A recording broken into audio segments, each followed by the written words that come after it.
इसमें कई सारे तरीके हैं एक जगह से दूसरी जगह जाने के, मगर उन सारे तरीक़ों में सबसे किफ़ायती, सबसे आरामदायक और सबसे ज़्यादा सामाजिक सफ़र, तो चलिए आपको लेकर चलते हैं एक ऐसे ही खूबसूरत से रेल के सफ़र पे। हेलो, नमस्ते, सलाम। मेरा नाम है Nikhil and welcome to the another journey.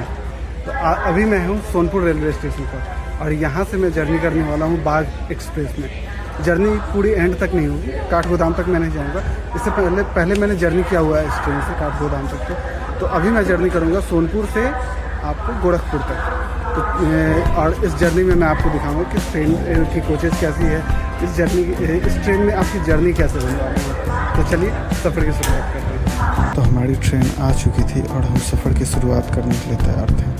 तो चलिए लेते हैं प्रभु का नाम और करते हैं सफ़र की शुरुआत। बोलो ओम नमः पार्वती पते हर हर महादेव। सो फाइनली अब यहाँ पर बोर्ड करके सेटल हो चुके हैं और अभी ट्रेन लगभग 20-25 किलोमीटर ट्रैवल भी कर चुकी है। छपरा पहुँचने वाले हैं। तो ऑन टाइम है ट्रेन, ऑलमोस्ट थोड़ी बहुत देर है तो ऑन टाइम ऑलमोस्ट है ही, बट देखते हैं कब तक गोरखपुर पहुंचते हैं। थोड़ी लूज़ टाइमिंग है इसकी, स्टॉपेजेज ज़्यादा है इस ट्रेन की, थोड़ा सा टाइम ज़्यादा लगता है बाकी सुपर फास्ट एक्सप्रेसेस के कंपटीशन में। तो चलिए आगे आपको जर्नी भी दिखाते हैं और एंजॉय करते हैं।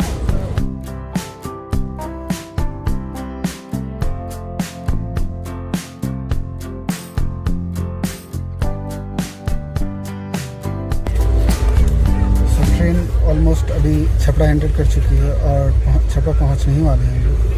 तो चलिए कुछ इस ट्रेन के बारे में बता देते हैं। यह ट्रेन है बाघ एक्सप्रेस, जो कि चलती है हावड़ा से और जाती है उत्तराखंड के काठगोदाम स्टेशन तक। वो एंड पॉइंट है, मतलब हावड़ा भी टर्मिनल है और काठगोदाम है वो भी एक टर्मिनल है। तो एंड टू एंड ये ट्रैवल करती है और इसकी पूरी डिस्टेंस हो जाती है लगभग 1500 समथिंग, 1512-13 किलोमीटर की ये कंप्लीट जर्नी है। और पूरी जर्नी को ये कंप्लीट करने में अराउंड आपको 36 घंटे के आसपास, 36-40 घंटे का टाइम लेती है ये। इस ट्रेन के कोचेज के बारे में बात कर देते हैं। तो अभी भी इस ट्रेन में पुरानी ICF कोचेज यूज़ हुआ करती हैं। इसे नई रेक नहीं देगी, LHB अभी कोचेज नहीं है इसमें ICF कोच को ही यूज़ किया जाता है। और इसकी कोच कॉम्बिनेशंस कुछ इस तरह हैं कि इसमें टोटल 6 कोचेज़ तो आपकी जनरल की होती है, 3 कोचेज़ आगे की ओर, 3 कोचेज़ पीछे की ओर, 6 कोचेज़ होती है स्लीपर की, 3 कोचेज़ होती है 3 टियर की और 1 कोच होती है 2 टियर की। तो इस तरीके का कॉम्बिनेशन इसमें होता है। बाकी आप अगर टिकट बुक कर रहे होते हैं इसी में तो आप प्रेफर करो कि 3 टियर की करो अगर वेटिंग दिख रही हो तो, क्योंकि 2 टियर में एक ही कोच है, जिसकी वजह से अगर वेटिंग है तो कम चांसेस होती है कि टिकट कंफर्म हो। और 3 टियर में 3 कोचेज हैं तो चांसेस रहती हैं कि टिकट कंफर्म हो जाएगी। इस ट्रेन की शुरुआत हुई थी 1984 में और इसका पर्पस था कि जो पहले कोलकाता बहुत बड़ा शहर हुआ करता था और महानगरों में से एक है, तो इस एक महानगर को हमारे पहाड़ों से कनेक्ट करने के लिए इस पर्पस से इस ट्रेन की शुरुआत की गई थी।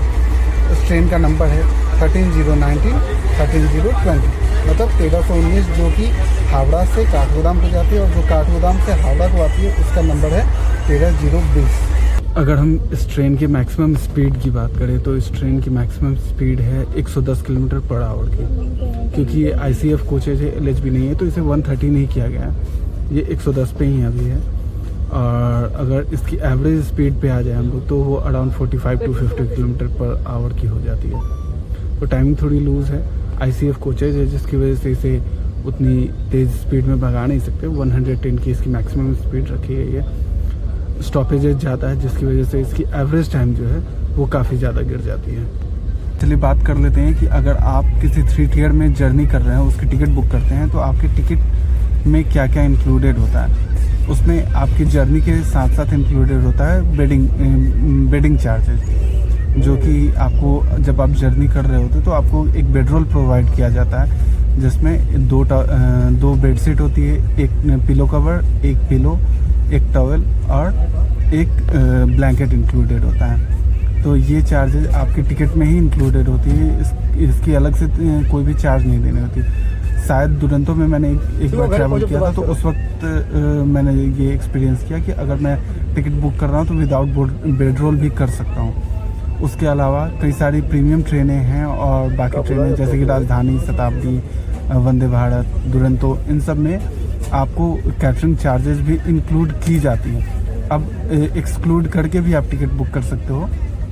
अगर आपको फूड नहीं चाहिए ट्रेन में तो आप विदाउट फूड भी टिकट बुक कर सकते हो, जिसकी चार्जेस जो भी कैटरिंग चार्जेस होती है वो एक्सक्लूड करके तब आपकी टिकट बुक होगी। अभी ट्रेन कम्प्लीटली फुल है, जिसकी वजह से मैं आपको ट्रेन के अंदर का कोई ओवरव्यू नहीं दे पाऊँगा। बट अगर आपको देखना है तो मैंने पिछली बार जो जर्नी किया था सेम ट्रेन से काठगोदाम तक का, उसकी पूरी जर्नी आप देख सकते हो शॉर्ट्स में जाकर। और मैंने ट्रेन के अंदर का कंप्लीट ओवरव्यू दिया था कि अंदर में क्या कैसा होता है। तो उसकी एक क्लिप अगर मेरे पास पड़ी होगी तो वो मैं ऐड करके और आपको एक ओवरव्यू देने की कोशिश करूँगा। ये आपको देख सकते हो कि ये गेट होता है, 2 दरवाजे होते हैं, एक इस तरफ है एक उस तरफ है। जैसे एंटर होते हैं, जैसे ही आप एंटर होते हो तो आपको एक शीशा मिलता है और वहीं पे एक नल होता है हाथ वगैरह धोने के लिए। फिर इस तरफ आपको दो टॉयलेट्स मिलते हैं, एक वेस्टर्न और एक इंडियन में। और यहाँ सामने जो है दरवाज़ा दोनों कोचेज़ में आने जाने के लिए है। फिर यहाँ इलेक्ट्रॉनिक्स की मिलती है, यहाँ सामान रखने का होता है, ये भी इलेक्ट्रॉनिक के लिए है। और इस तरीके से गेट होता है जिससे फिर आप अंदर आते हैं। तो अंदर में आपको लाइट्स वगैरह, पंखा मिलता है, लाइट है और पंखा मिलता है।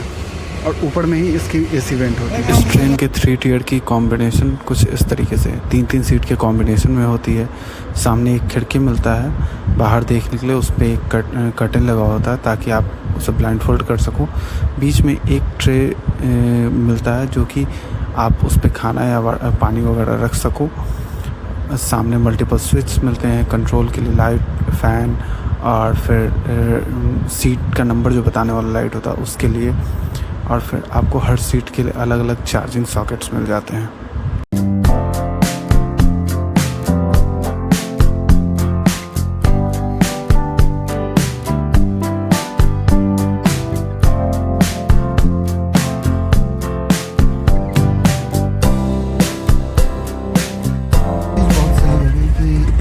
पहले जो भी कोचेज होती थी 3 टियर की, उसमें आपको चार्जिंग सॉकेट हर केबिन में 1 या 2 मिलता था।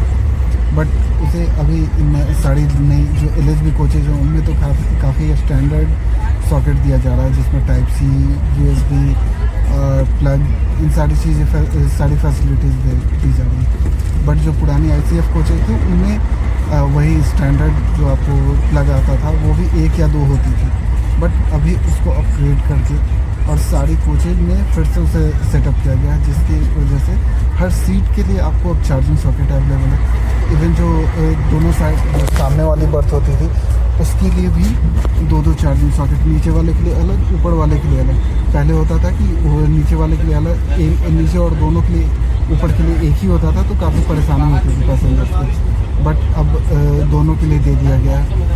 और इधर जो कोचेज़ हैं, ये 3-3 की कोचेज़ जो होती हैं, इन कॉम्बिनेशन में जो सीट्स हैं इनके लिए भी प्रॉपर अलग अलग से चार्जिंग सॉकेट, मतलब हर सीट पे तो नहीं है बट इतनी है कि वो सफिशिएंट होती है ताकि सबका फ़ोन वगैरह चार्ज, फ़ोन लैपटॉप वगैरह चार्ज होता रहे।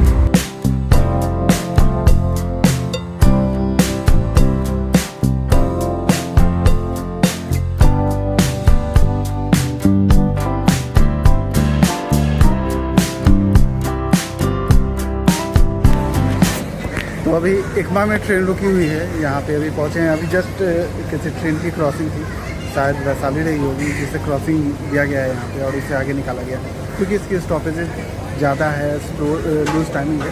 तो ये अभी ऑन टाइम चल रही है, इसे साइड करके और ये वैशाली को आगे निकाला गया। अभी देख सकते हैं आप कि इकमा स्टेशन कैसा है, छोटा स्टेशन है बट ठीक है। और बाहर से देख लीजिए कि ICF कोचेज कैसी होती हैं। पहले ब्लू कलर की हुआ करती थी, जिन्हें अब पेंट करके येलो और ये मरून के स्ट्रिप में किया गया है। तो सारी कोचेज अब क्योंकि काफ़ी पहले ही डिसकंटिन्यू कर दिया गया बनाने के लिए ICF कोचेज को, तो कोई भी अब कोचेज नई नहीं है, पुरानी कोचेज ही हैं जिन्हें रिपेयर करके मेंटेन करके और अभी कई सारी ट्रेनों में चलाया जा रहा है। बट उम्मीद नहीं है कि अब बहुत ज़्यादा दिन तक आप ICF कोचेज को देखेंगे, खास करके रेगुलर और प्रीमियम गाड़ियों में जो डेली चल रही हैं, इसमें भी शायद कुछ आने वाले कुछ समय में ही इसे भी ICF से LHB कोचेज में अपग्रेड कर दिया जाएगा। बाकी जब तक चल रही है तब तक एंजॉय कर लीजिए, क्योंकि आगे जा कर के आपको कभी शायद ही जर्नी करने के लिए मौका मिले इस ट्रेन में और ऐसी ICF कोचेज में। तो चलिए यहीं पर अभी वेट करते हैं जब तक कि ट्रेन को हरी झंडी नहीं होती है, और उसके बाद आगे जर्नी कंटिन्यू करेंगे हम।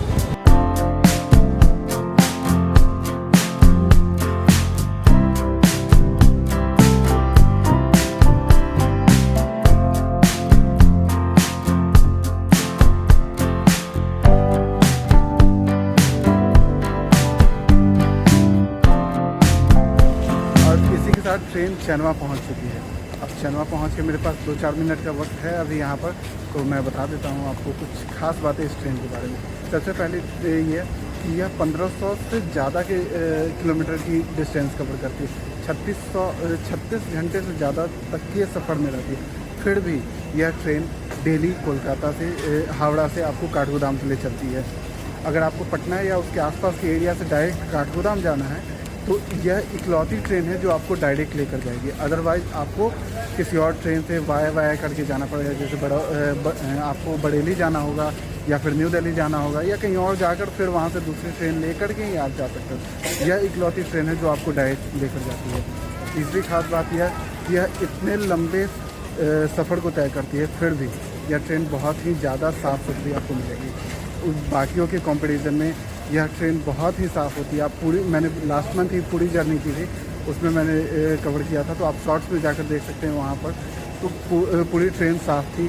तीसरी और आखिरी खास बात कि यह इतने लंबे दूरी को तय करती है, छोटे छोटे स्टेशन पर रुकती है, फिर भी यह बिल्कुल क्राउडेड नहीं होती। तो मेरी खास बात यही ख़त्म होती है और ट्रेन देखो रुक चुकी है। तो चलिए चलते हैं अब।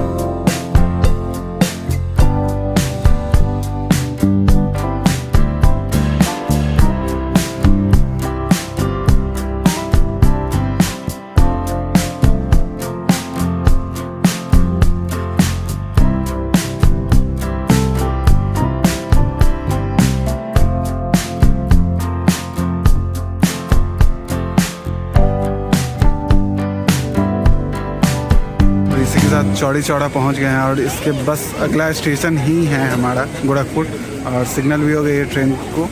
देख सकते हैं छोटी स्टेशन है, काफ़ी सारे बंदर हैं और पेड़ पौधा है, अच्छा है। चलिए चलते हैं अब गोरखपुर की ओर।